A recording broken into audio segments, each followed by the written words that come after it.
വളരെ ഇമ്പോർട്ടൻ്റ് ആയിട്ടുള്ളൊരു കാര്യം പറയാനായിട്ടോ ഞാനിപ്പോൾ ഒരു വീഡിയോ ചെയ്യുന്നത്. വളരെ ചുരുക്കി ഞാനത് പറയാൻ വലിച്ചു നീട്ടുന്നൊന്നുമില്ല.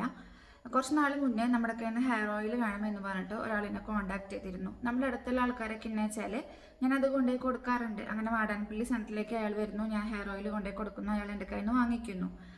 വാങ്ങിച്ചിട്ട് ഇയാൾ എൻ്റെ മുഖത്ത് നോക്കിയിട്ട് ചോദിച്ചു, എന്നെ അറിയുമോയെന്ന് ചോദിച്ചു. അപ്പോൾ ഞാൻ പറഞ്ഞു ഇല്ല എന്ന് പറഞ്ഞു. എനിക്ക് ആകെ ഒരു എന്താ പറയുക, ഒരു ടെൻഷനായി. ഇയാളിപ്പോൾ ഞാനിപ്പോൾ പഠിച്ചതാണ്, എനിക്ക് എൻ്റെ ഒപ്പം പഠിച്ചുള്ള പലരെയും എനിക്ക് ഓർമ്മയൊന്നുമില്ല. അപ്പോൾ ഞാനങ്ങനെ ആലോചിക്കും ഇനി പഠിച്ചിട്ടുള്ളതാണോ, കാരണം ഇയാൾ തൃശ്ശൂർ അമലയുടെ അവിടെയാണ് വീടെന്ന് പറഞ്ഞിട്ടുണ്ടായിരുന്നു കേട്ടോ. ഞാൻ എൻ്റെ ഒപ്റ്റോമെട്രി ചെയ്തിട്ടുണ്ടായിരുന്നത് അമലയുടെ അവിടെ ആയതുകൊണ്ടാണ് എനിക്ക് ഒരു കൺഫ്യൂഷൻ വരാൻ കാരണം ഉണ്ടായത്. അപ്പോൾ ഇയാൾ എന്നോട് ചോദിച്ചു ഒരു മിനിറ്റ് ഒന്ന് വെയിറ്റ് ചെയ്യുമെന്ന് പറഞ്ഞിട്ട് ഇയാളെ മൊബൈലിൽ നിന്ന് എനിക്ക് കുറച്ച് എൻ്റെ ഒരു ഫോട്ടോ എടുത്ത് കാണിച്ചു തന്നു. ഇത് ഇയാളല്ലേ എന്ന് ചോദിച്ചു. പിന്നെ ആന്ന് പറഞ്ഞു. അപ്പോൾ ഇയാളുടെ ഫോട്ടോ എനിക്ക് കാണിച്ചു തന്നു. ഇയാളൊരു സ്ഥലത്ത് നിൽക്കുന്ന ഒരു ഫോട്ടോ. ഈ ഫോട്ടോ ഇതിന് മുന്നേ കണ്ടിട്ടുണ്ടോ എന്ന് ചോദിച്ചു. ഞാൻ പറഞ്ഞു ഇല്ല എന്ന് പറഞ്ഞു. അപ്പോൾ അയാൾ എന്നാൽ ശരി ഓക്കെ എന്ന് പറഞ്ഞു. അപ്പോൾ ഇവൻ എന്താ കാര്യം പറയുമെന്ന് പറഞ്ഞു.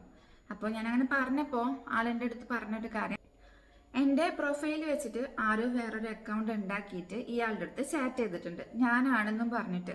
പേരെന്താണെന്നൊന്നും ഞാൻ ശ്രദ്ധിക്കുക വെച്ചാൽ ഫേസ്ബുക്കിലായതുകൊണ്ട് തന്നെ ഫേസ്ബുക്കിൽ അയാളെ അവർ ബ്ലോക്ക് ചെയ്തിട്ടുണ്ട്. അപ്പോൾ ഫേസ്ബുക്ക് യൂസർ എന്ന് പറഞ്ഞിട്ടാണ് ഇത് കാണിക്കുന്നത്. അപ്പോൾ എനിക്ക് പേര് എന്ത് പേരിലാണ് ആ ഒരു ഐ ഡി കൊടുക്കുന്നതെന്ന് അറിയില്ല. അപ്പോൾ ഇവർ കുറച്ച് ചാറ്റിങ്ങും കാര്യങ്ങളൊക്കെ ചെയ്തിട്ടുണ്ട്. ആ ചാറ്റിൻ്റെ ഹിസ്റ്ററി ഞാനിവിടെ വെക്കുന്നുണ്ട് കേട്ടോ. ഞാൻ അയാളെ കയ്യിൽ നിന്ന് ചോദിച്ച് വാങ്ങിച്ചിട്ട് ഇവിടെ ആഡ് ചെയ്യുന്നത് തന്നെയാണ്. ആളെ പേരും കാര്യങ്ങളൊന്നും ഞാൻ ഇവിടെ ആഡ് ചെയ്യണില്ല. അപ്പോൾ എൻ്റെ ഫോട്ടോസ് ഞാൻ ഓണത്തിന് പോസ്റ്റ് ചെയ്തിട്ടുണ്ടാകുന്ന ഫോട്ടോസ്, നമ്മൾ ഓണത്തിന് പൂ പറിക്കാൻ പോകുന്ന വീഡിയോയുടെ അതായത് സ്റ്റോറി ഇട്ടിട്ടുള്ള എൻ്റെ സ്ക്രീൻഷോട്ട് അങ്ങനെയൊക്കെ ഇട്ടിട്ട് ഇയാൾക്ക് ഫോട്ടോ ആയിട്ട് അയച്ചു കൊടുത്തിട്ടുള്ളതാണ്.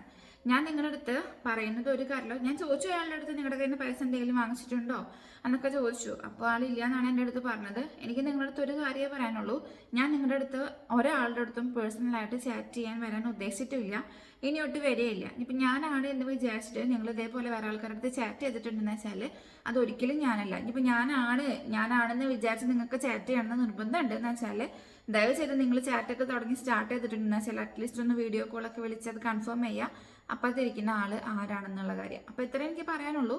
ഓക്കെ, മനസ്സിലായി എന്ന് വിചാരിക്കുന്നു. ഞാൻ വളരെയധികം മനസ്സ് നീട്ടാതെ ഷോർട്ടായിട്ടാണ് കാര്യം പറഞ്ഞിട്ടുള്ളത്.